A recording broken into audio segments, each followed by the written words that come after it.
Good morning students. Welcome to US Foundation. Myself doctor विकास.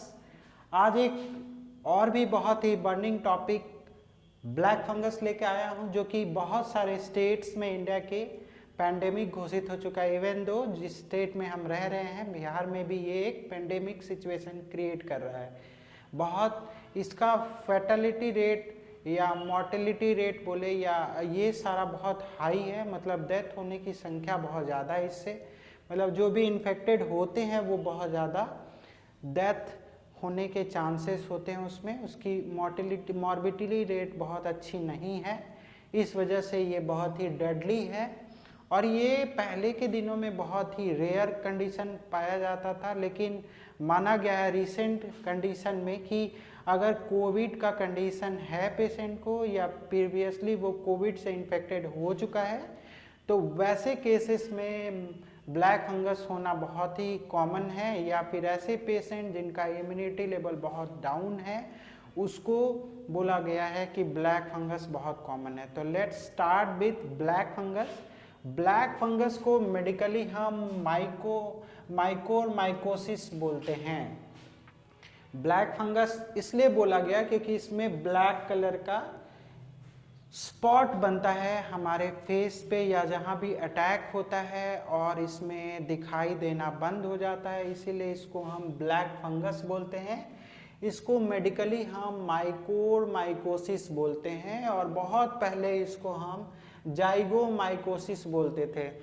इसके पीछे की कहानी ये है कि ये एक फंगस है जो कि माइक्रोचीट्स होता है. माइक्रोचीट्स का जो है वो शेप जो है वो क्या होता है, वो फंडस शेप का होता है. मतलब इस तरह का फंडस शेप का होता है. अगर इसको माइक्रोस्कोप में देखें तो उसमें मोल्ड्स होते हैं. ये मोल्ड्स गोल गोल मोल्ड्स होते हैं, इसीलिए इसका माइकोरमाइकोसिस बोलते हैं इसको. तो मेडिकली अगर ब्लैक फंगस को बोले तो उसको माइकोरमाइकोसिस बोलते हैं क्योंकि ये फंगल है इसीलिए. इसके बाद सबसे इम्पॉर्टेंट क्या है तो इसका स्पेशलिटी क्या है कि ये हाईली इन्फेक्शियस है. मतलब एक पर्सन से दूसरे पर्सन में होने के चांसेस बहुत ज़्यादा हैं.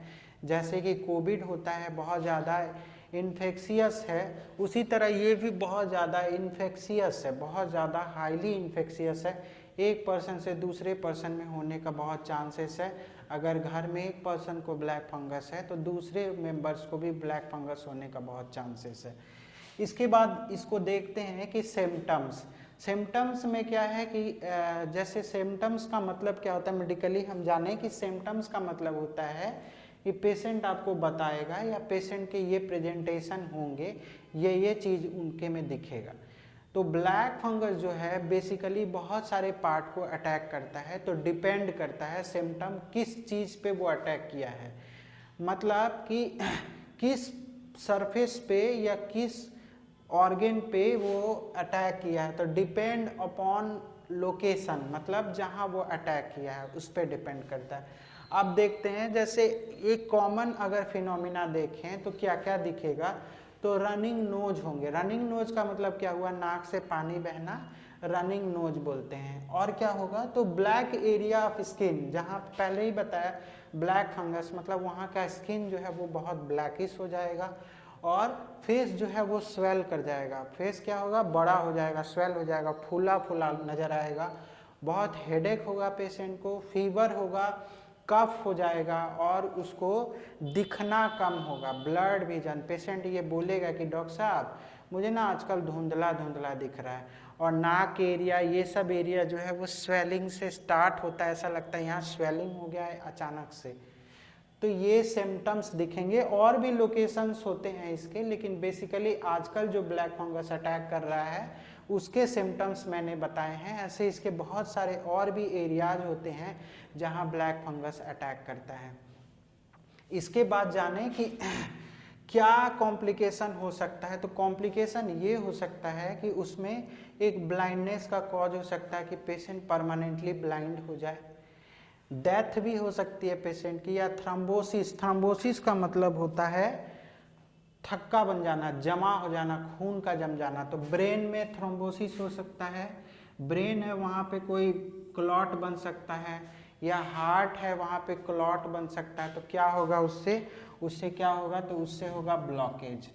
तो अगर ब्रेन में बनता है या हार्ट में बनता है तो वो कॉम्प्लिकेटिंग स्टेज है, मतलब पेशेंट बहुत ही कॉम्प्लिकेटिंग स्टेज में चला जाएगा, हो सकता है उसकी डेथ हो जाए।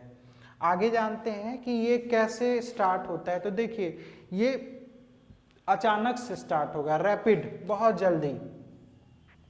ये नहीं, ये स्लो ग्रोइंग नहीं है, ये एक्यूट फेज है। एक्यूट फेज का मतलब होता है सडन अटैक करना, अचानक पेशेंट यह सारे सिम्टम फील करेगा। ऐसा नहीं है कि बहुत दिन से फील कर रहा है, धीरे धीरे से किडनी का प्रॉब्लम होता है या फिर आपको ट्यूबरकुलोसिस होता है, वो सब लॉन्ग टर्म का डिजीज है जिसमें क्रोनिक होता है, आपको पता नहीं चलता, धीरे धीरे पता चलता है।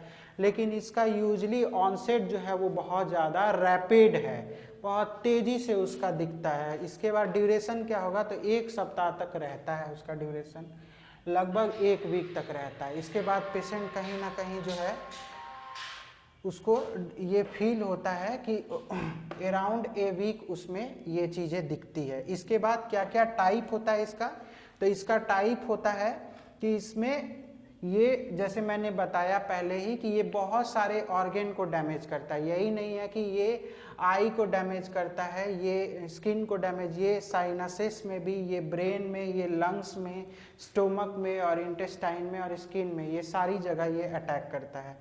और इसका मेन कॉज क्या पहले ही बताया, माइक्रोएल या फिर माइक्रोचिट्स जो है फंगी की वजह से ये होता है बेसिकली। नेक्स्ट के क्लासेस में मैं फर्दर इसके और भी जो भी रिस्क फैक्टर हैं या इसका डायग्नोसिस और इसका ट्रीटमेंट प्लान में बताऊंगा। That's all from my side.